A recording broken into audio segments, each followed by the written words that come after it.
Welcome back to the Basics. I'm Sean Barr, and we are talking switches. Let's go!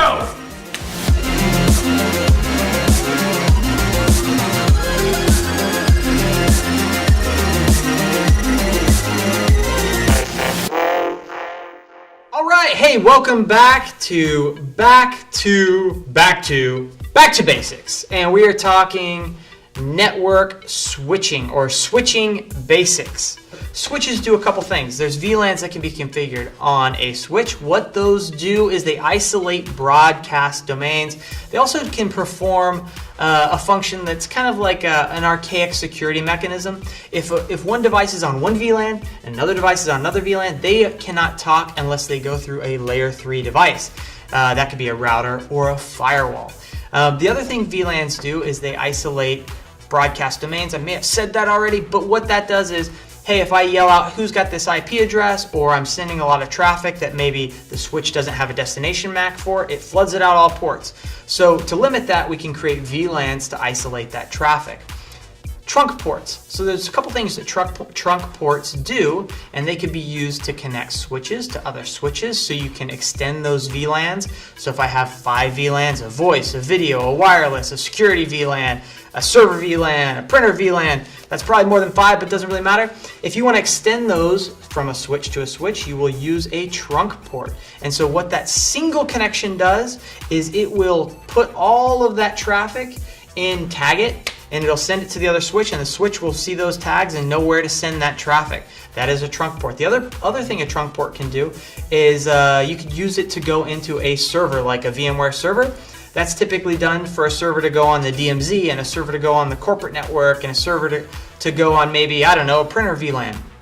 So it gives you the flexibility to move servers around on the network through the use of a trunk port.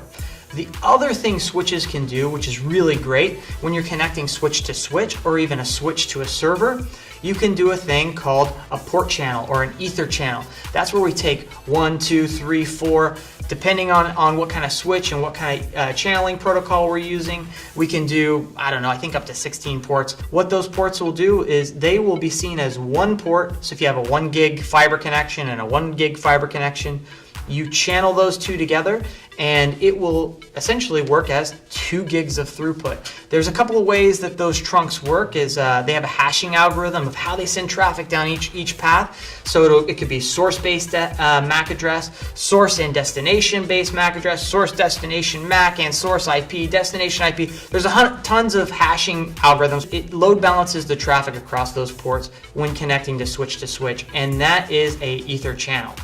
Another thing switches can do is QoS. So based on your configuration of your switch, you can have it honor the QoS set by the end device. So like that's if you plug in a phone to a switch, it can say, hey, I recognize that's a phone, and basically take the markings that it's marking on the phone and pass that along to the upstream router or WAN connection so that QoS marking is honored. So if it's voice traffic, it gets the best possible quality to make sure the voice comes in loud and clear.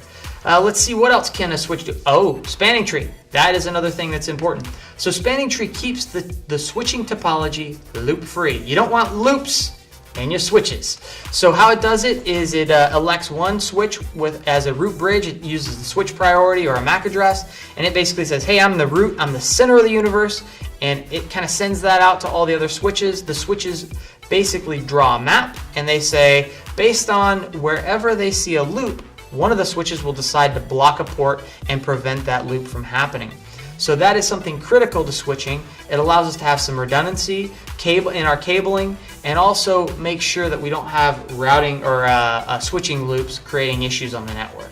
I think that covers it for switching. If you have any questions, suggestions, or something that I said in this video that you're like, hey, give me more information, give it to me, give me that information, message us, make a comment, email us, whatever you want to do, tweet us. We'll check it out. We'll try to make a video for you. If you like the video, like, subscribe. Hope you watch some more videos that we're doing here. Thank you for watching, and remember, there's always brilliance in the basics.